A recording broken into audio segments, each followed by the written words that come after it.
Government handle taurupa situation je sigi 2023 dagi sum handle taurupa sidagi di se samna haibda 2023 mamangda kuki inpi ga koi ga mari yam parame kuki inpi ga mari yam thi parame ai tai ko adum unami wai sarame ade naga se so singa mari parame koi je collaborative effort am leirame ko masidagi mamangda si mamangda ko komi form tau ding ai tare se so mayam je ton ton chanari ngai matamda 2013 so da waram ga ko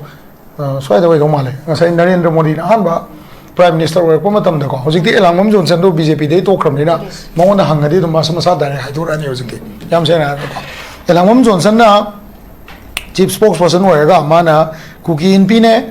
adagi amuko ne amuko su yam do male aina amu maming palro ne namu sendro hai di kang dre ko adagi ngasai gi amuko yom do male pangan gi CSO ne maitei CSO ne kuki CSO kuki inpi ne UNC ne mo myam pull up chala kanda Committee CSO singsiga punna chalaganda Narendra Modi unaruba stage am leiba sigi stage sida kaina gera Manipur gi integrity dignity si kaihan be yaro ena punna chala submit tawrobne ba adu matamda tribal maitei whatever boundaries lantho ganda adu gi oiba angle am leiba ko masigi tabak si tawru matungda 2039 ne ko CAA la citizenship amendment bill leire adagi asigi agitation leire men pack leire leidna ko organization man purmi na messing je ko adu matungda kokomi la ko ne ba wari bo ko kokomi la ko matam dadi kari stage la ge ha kanda sagi akoi gi special status demand to ba furup sing je punjal laga punne le mina ba ya ba stage me am da koi demand loi to me to ma dagi di suddenly May 23 gi tok se thoe ko swai dei di government je ma pagan je khang lei gi dre ba adu mamang dadi chief minister na facilitate toba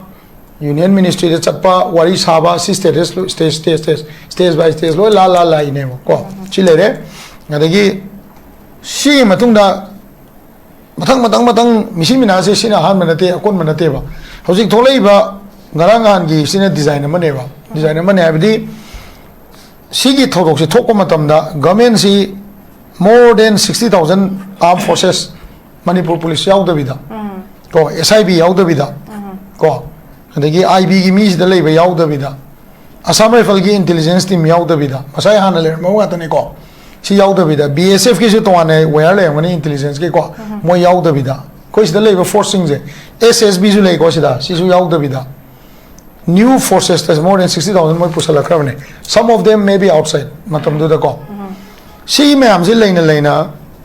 masai gi yam sensitive oi bajaga haidi sehibung ga ba jaga dugi manak makak pundar or ngane bo gi tupul ge near tupul lai je sehibung ena nongmai su sehibung du panban mi da ma yaw khre ba koina mamang da khongsang da to in chali ngai lan manung du da ko sehibung da panban mi sida masi kamai to ge sehibung da ai ga chamina ba CRPF team ai convoy on chapase maga ai aropi hoina pubiba CRPF gypsy ani se maga khoi ga langmina matam da sehibung da pan kan da nungdangi pung 13 swai da Kenwana phone to biraga additional SP highway na phone to raga adu da leiro no CRP sing duna lauthoga no ne da khoi ahing le eba ai ga chapmi ne team je ko just few ai staff au mari maga kano ga CRPF ki kano bolero ani si khoi handara kanda kano da no ne da ahing le eba si bau government jengam ne ha gami ha je ai wonda khangi ai tare kai ne isa da thokem ne na ko Seibung si sida leiba CRP kem je pura matai je kuki na loi question le lei ne ko aduna moi gi guest house le ke ha bo da moi ne ya gi de ba adubu hojigi to si da thok chale moi ahum je nomai ka pe pa le yare nungdaw nungdin talakta sawpa mam ding ai tare talakta thoke ba to oi re adubu si ahum je si ra matung da na sai gi keno se keno to no bai mahuta na sai ge ai tare further escalation je tholak ta na ba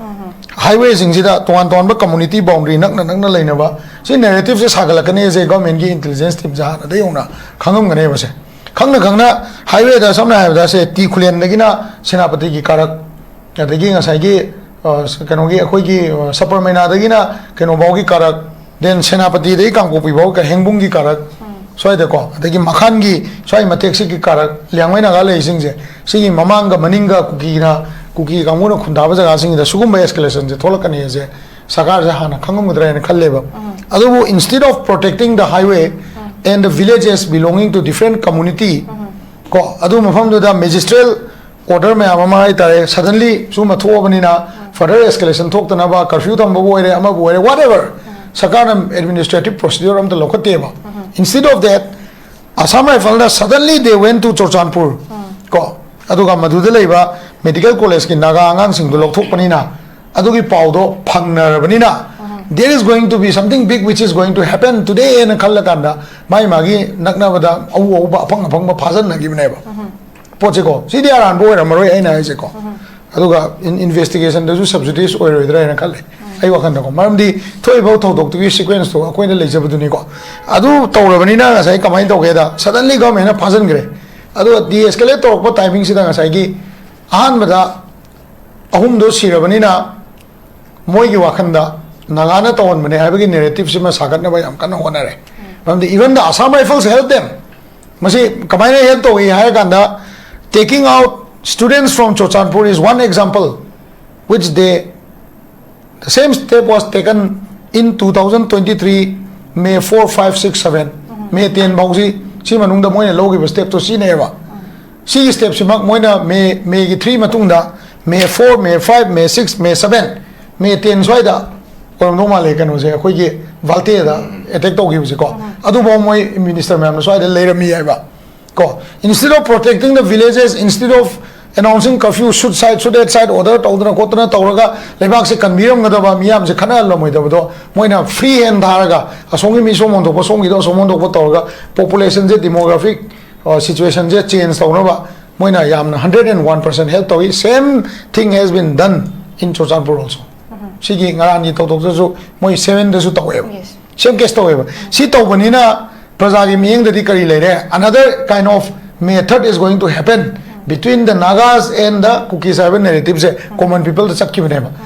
Matamda Iran Tokotagadi, government has the authority to use microphone.